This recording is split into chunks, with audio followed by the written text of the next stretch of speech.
俄罗斯价值1600万美元沙赫德无人机仓库被毁，乌军南线大捷，扎波罗热收复失地，南美远征军正式进入库尔斯克参战，朝鲜军队密集冲锋，乌军招待以高精度集束弹药，后果惨烈，陆空作战免动兵，乌克兰全机器人部队突袭俄阵地，塞尔维亚10万人大规模抗议，乔治亚民众抗议进入第25天。乌克兰断气俄罗斯，飞科击飞莫斯科商对策。阿萨德资产被冻结，老婆孩子要跑路。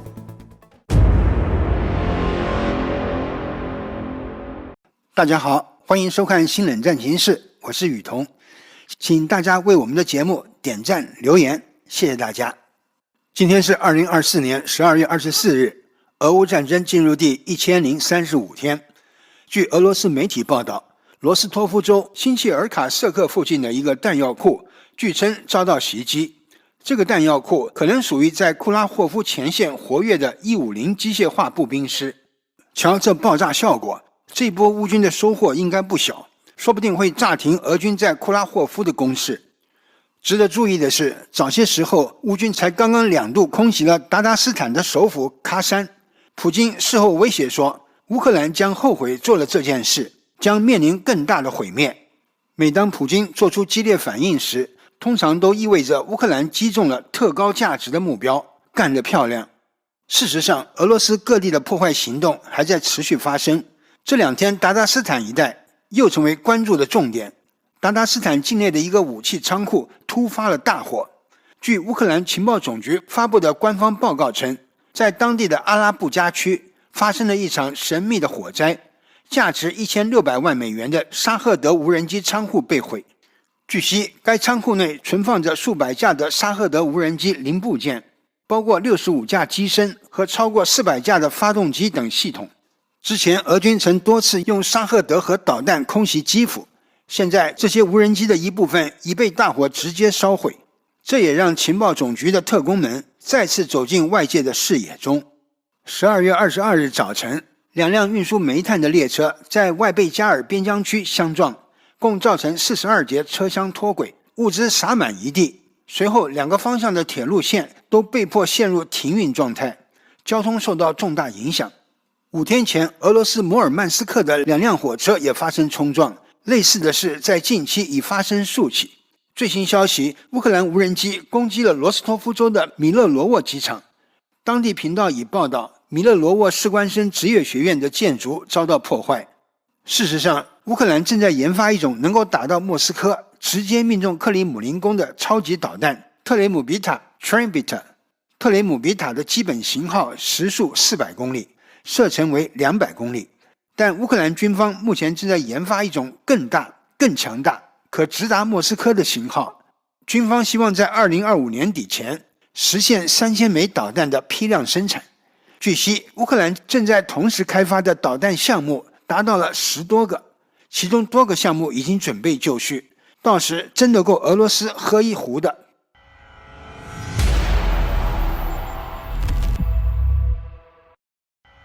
来看前线战况。过去1天里，乌东前线战斗最激烈的地方分别是库皮扬斯克、波克罗夫斯克、库拉霍夫和弗雷米夫卡。俄军在1天内共向乌军阵地投掷出29枚滑翔炸弹，进行了3650次炮击，使用了593架攻击无人机。库皮扬斯克、博罗瓦莱曼一线，乌军77旅使用无人机加远程火炮，在距前沿阵地5公里处击溃俄军一支连级装甲纵队，摧毁进攻部队 T80M 坦克2辆、BMP3 步兵战车3辆，四散奔逃的步兵逃往一片林带，然后被无人机逐一击毙。在接触线中部博罗瓦地区，双方军投入了坦克等重装备。根据乌总参的报告，仅在库皮扬斯克附近，过去几天，国民警卫队 Biurivy 旅、第92机械化旅无人机部队阿喀留斯、第105边境分遣队以及卢甘斯克边境警卫队就消灭了大约300名俄罗斯人及其装备。大新西尔卡方向，俄军开始使用民用车冲锋，打头的车上竟然插着苏联的旗帜。据乌克兰军方消息来源称，此次攻击已被击退，插旗的车辆受到了特殊待遇，车上的士兵都赶着下去向革命导师们报道了。在哈尔科夫战场，俄军试图进入哈尔科夫的北部，但没有成功。ISW 战争研究所的数据显示，在12月20至21日期间，俄军曾对科潘基和沃夫昌斯克发动了2次突然袭击。不过，这些进攻都被乌克兰第14旅击退，没有让他们突破进阵地一步。实际上，早在11月25日，乌克兰第3突击旅就在哈尔科夫发起反攻，并成功收复了科潘基的失地。接下来的1个月，乌军的反击都时有发生，并将俄军完全打出了哈尔科夫的森林区。和顿涅茨克战区相比，哈尔科夫的局势得到了更多的巩固。顿涅茨克战线，一支由民用皮卡组成的俄军突击纵队，昨日企图袭击乌军波克罗夫斯克前线阵地，遭到全歼。俄军发起波克罗夫斯克战役至今，已损失数万士兵以及大量坦克、装甲车等装备。由于被制裁以及工业能力薄弱等因素，前线部队无法得到补充，使用的载具开始五花八门，高尔夫球车、摩托车、民用车辆，甚至骑着自行车进攻。在昨日战斗中，乌军第15旅歼灭了一支踏着滑板车的俄军突击小组。同一现象还出现在了托列斯克南部纽约镇，俄军的滑板车小组被乌军第12亚速旅歼灭。库拉霍夫的战斗仍在继续，坚守城区西部的乌军死战不退，而且不时地发起反击。激战1天后，俄军未能推进1米，4个集团军围攻一个1.8万人口的小镇，几个月来无法攻克。乌军的防御力让人刮目相看。赫尔松方向，来自乌克兰 ATESH 反抗组织的消息显示，目前有大约2000名俄军士兵和300艘快艇集结在第聂伯河左岸。但根据 MSN 的报告，许多俄军军官认为这纯属自杀任务，不愿投入部队与装备参加战斗，正在拼命地摧毁船只，以免被派往赫尔松参加渡河战斗。出现这样的情况，实际也不能怪俄军士兵，仓促渡河作战，自杀无益。第聂伯河赫尔松段水面宽度达700至1000米，但凡渡河，立即会遭到乌军的远程炮火与攻击无人机覆盖。紧接着，右岸乌军的岸防炮、反坦克导弹与轻重机枪编织的火网会将所有生物收割殆尽。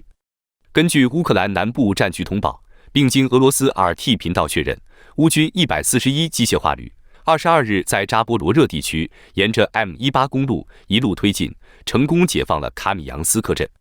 随即，该旅又向俄军控制海湾沼泽南侧的村庄发起进攻。经过激烈战斗之后，俄军被迫撤离。该地区目前已被乌军解放。俄罗斯著名博主罗曼诺夫证实，乌克兰部队在靠近卡缅斯克的地区向南推进，目前战线已从红线转移到黄色。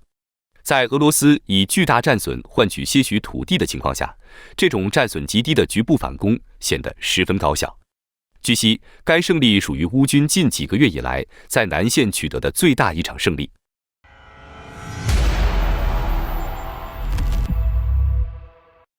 乌克兰225营发布消息称，他们在库尔斯克达里诺渡口的数日残酷激烈的战斗中，顶住了俄罗斯部队的多轮疯狂进攻，不仅摧毁了数十辆俄罗斯装备，还消灭了将近1个连的俄罗斯士兵或佣兵。同时，225营针对俄罗斯各类社交媒体账户疯狂造谣的行为，发布了正式的澄清公告：我们从不杀害囚犯。几天前，我们向俄罗斯公众揭露了有关我们营的谎言。此后，我们在各个渠道上看到了数十个帖子，俄罗斯人试图抹黑我们的战士，乌克兰的捍卫者。他们有一个共同的特点：业余的表演质量。这显然是一个命令。俄罗斯宣传机器正在针对一个营的乌克兰士兵。我们已经知道原因了，因为我们确实是成群结队地杀死他们的战士，所以我们每天都这样做。我们用无人机撕断他们的腿，射击他们的高尔夫球车，将他们活埋在他们自己的盔甲中，用第一人称视角无人机以及近战中的突击步枪将他们撕碎。只要我们还有力气，只要我们手里能握住武器，我们就会这么做。但我们从不杀害囚犯。我们在俄罗斯的兄弟每天都在遭受酷刑，如果有机会用他们中的一个来交换我们的捍卫者，我们会这样做。多家俄罗斯军事媒体报道，12月23日，由南美各国组成的南美远征军正式进入库尔斯克，他们与乌克兰情报总局科尔迪营 KORD 合作，对联邦军队作战，已开始对俄军发起猛攻。俄媒指出，他们此前就参加了乌东地区的战斗。这些南美的雇佣军部队约有400人，主要由来自巴西的退役军人以及哥伦比亚警察组成。此外，还有来自阿根廷、智利、玻利维亚、乌拉圭等国的退役特种兵。这些南美的雇佣兵作战凶猛，不仅有专业的城市战和巷战经验，还接受过美军狙击战训练。库尔斯克方向，乌克兰炮兵在切尔卡瑟科耶附近阻击了朝鲜人的大规模步兵冲锋。战斗画面显示，朝鲜士兵成群结队地冲过田野，大部分是纯粹的步兵，他们只接受了数周的训练，大多数人对现代战争战术缺乏了解，导致他们集中穿过开阔地，而不是使用俄罗斯人最近越来越多使用的步兵小组战术。这使得他们在冲向竖线时很容易成为乌克兰炮兵的目标。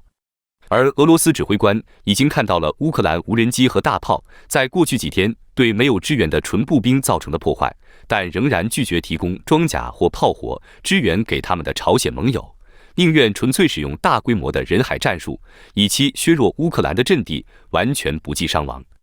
当朝鲜军队一波又一波地向前推进时，乌克兰军队以极高的精确度部署了集束弹药，产生了毁灭性的效果。乌总参公布的昨日战果，歼敌1990人。俄罗斯上周的人员损失达到12580人，这是自入侵开始以来的单周最高周。战争研究所称，为了获得新的兵源，普京正在扩大青年军事化计划。克里姆林宫新的青年军事化指令包括建立一个军事爱国主义教育的在线平台，并扩大全年训练营。不过，尽管普京几乎每天都在不断征兵和挥舞他的奥列什尼克核大棒，但在前线的俄罗斯武装部队的普通士兵却状况凄凉，不得不在网上发视频求助，请国内的志愿者为他们的200名被上级军官遗弃的战友尸体购买裹尸袋，要么就得自掏腰包。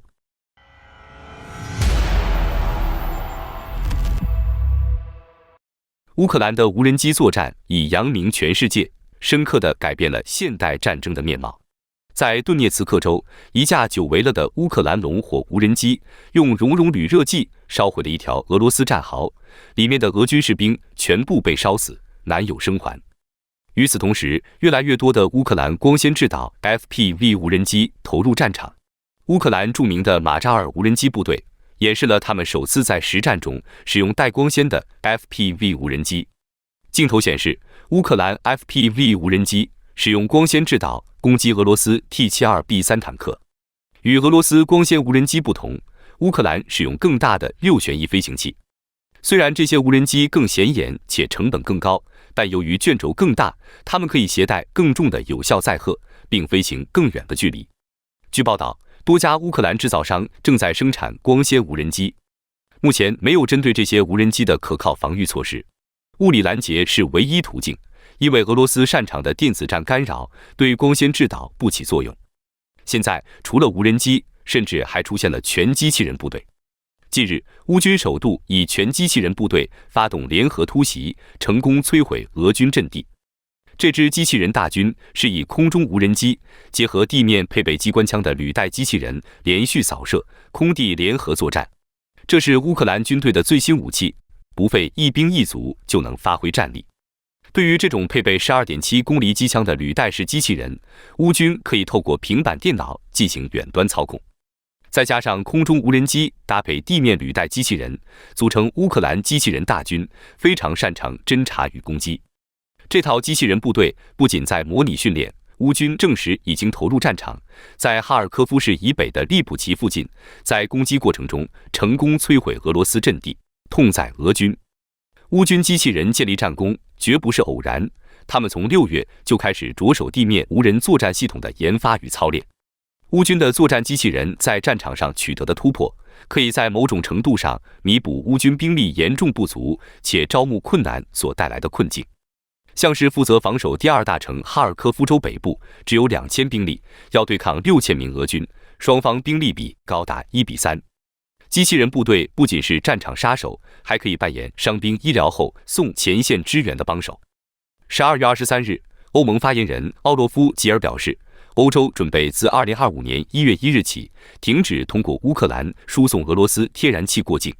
奥洛夫·吉尔提醒说，欧盟与成员国协调，已经为此做了1年多时间的准备，并为可能受此类过境中断影响的成员国提供替代天然气供应路线。奥洛夫·吉尔强调，欧洲天然气基础设施足够灵活，可以确保通过替代路线向中欧和东欧输送非俄罗斯天然气，新的液化天然气进口能力也大大增强。奥洛夫·吉尔指出，乌克兰天然气运输中断对欧盟供应安全造成的负面影响有限，欧盟不会对斯洛伐克总理菲佐访问莫斯科发表评论。斯洛伐克总理菲佐表示，他正在访问莫斯科，与俄罗斯领导人普京会晤，讨论俄天然气过境问题。而匈牙利总理欧尔班也多次发表声明，要求乌克兰确保俄罗斯天然气过境。现在欧盟发言人的回应表明，俄罗斯天然气于2025年1月1日被切断过境，已是板上钉钉的事情。斯洛伐克和匈牙利该为天然气付出点成本了。如果斯洛伐克和匈牙利进口天然气涨价，势必引起本国民众不满，欧尔班和菲佐的支持率恐怕又要下降了。当地时间12月22日晚，俄罗斯总统普京在克里姆林宫与斯洛伐克总理菲佐进行工作会谈。菲佐称，访俄是对乌克兰不同意俄罗斯过境乌领土向欧洲输气的回应。普京确认，俄方愿意继续向西方供应天然气。菲佐现年60岁，与普京相识多年，这是双方自2016年以来的首次1对1会晤，讨论俄罗斯天然气供应等问题，也是自2022年乌克兰危机升级以来第3位欧盟国家领导人突访莫斯科。天然气供应被外界视为菲佐此行的重点议题。尽管乌克兰危机升级已近3年，但根据俄乌于2019年签订的协议，俄罗斯仍能通过修建于苏联时期穿越乌克兰的跨境输气管道，向斯洛伐克等欧洲内陆国家输送天然气。不过，上述协议将于今年12月31日到期。乌方表示不打算续签这份5年一期的协议。乌克兰总理什梅加尔上周称，乌方将于2025年1月1日7时关闭上述输气管道。作为欧洲内陆国家，斯洛伐克高度依赖俄罗斯天然气。它与俄罗斯国有能源巨头俄天然气工业股份公司签订长期合同，每年进口约30亿立方米的俄天然气。除斯洛伐克外，过去几十年来，捷克、匈牙利、奥地利、意大利等欧洲国家也通过这条穿越乌克兰的跨境输气管道进口俄西伯利亚北部所产天然气。自乌克兰危机升级以来，因欧盟制裁俄罗斯并寻求能源来源多元化，俄罗斯向欧洲输送的天然气大幅减少。不过，上述几个欧洲国家仍对俄天然气保持依赖，比如过去2年，奥地利从俄罗斯进口的天然气不降反升，从80%增加到98%，达到了完全依赖。意大利虽减少了直接进口，但仍通过奥地利进口俄天然气。如今，随着乌克兰做出断气决定，欧洲买家正在寻找替代方案。奥地利和意大利的潜在选项较多，多条输气管道在奥地利领土上相交，意大利可通过管道从阿尔及利亚和阿塞拜疆获得天然气，还拥有液化天然气接收站。匈牙利情况有点复杂，但可以通过土耳其获得俄罗斯的天然气。斯洛伐克的腾挪空间则相对较小，正与多方进行紧张谈判。上月，斯洛伐克与阿塞拜疆签署采购天然气的短期试点合同。今年早些时候，斯洛伐克还与波兰达成协议，通过波兰的管道进口美国的液化天然气。但据估计，斯洛伐克需要为替代方案额外花费2.2亿欧元的过境费。伦敦皇家国际事务研究所高级研究员阿米达·里德表示，欧洲为减少使用俄天然气所做的努力令人印象深刻。但政治现实是，欧洲国家很难完全实现能源供应多元化，因为许多国家正努力应对生活成本危机。俄罗斯天然气通过阿塞拜疆和土耳其进行中转，以满足欧洲持续的高需求。有评论称，菲佐在外交政策上奉行实用主义。在其跌宕起伏的职业生涯中，菲佐游走于亲欧洲主流与反欧美暗流之间，墙头草两边倒。但在反对者眼里，菲佐则是一名亲俄罗斯的民粹主义者。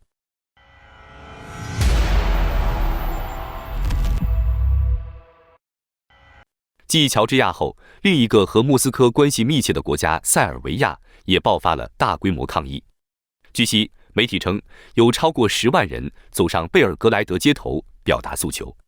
Nexta 新闻报道，当地时间12月22日，塞尔维亚首都贝尔格莱德率先爆发了抗议活动。事件的导火索则是1个多月之前的火车站坍塌事故。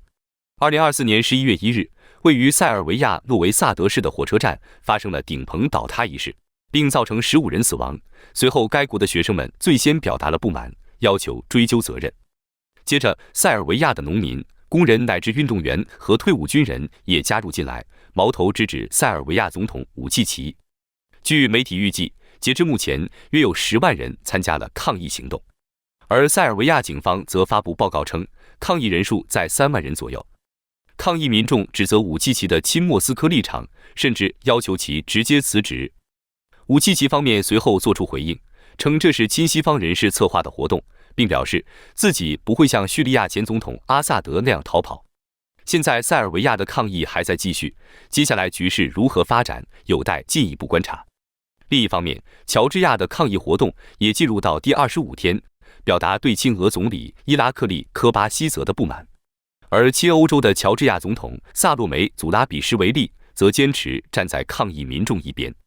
路透社报道，萨洛梅在乔治亚首都第比利斯向抗议者发表讲话，宣布他不会在12月29日的任期结束后就离职。他呼吁重新举行议会选举，直到合法的总理被选出。但在讲话中，萨洛梅的话筒一度被掐断，引发了更大的争议。而乔治亚总理科巴西泽则对萨洛梅发出了警告，声称如果他不在12月29日前离开总统府，就将面临监禁。亲欧和亲俄两派的隔阂愈加明显，并相互指责对方有莫斯科或西方的干预。目前，乔治亚人也持续在街头表达抗议，手持欧盟旗帜，显示其融入欧洲的愿望。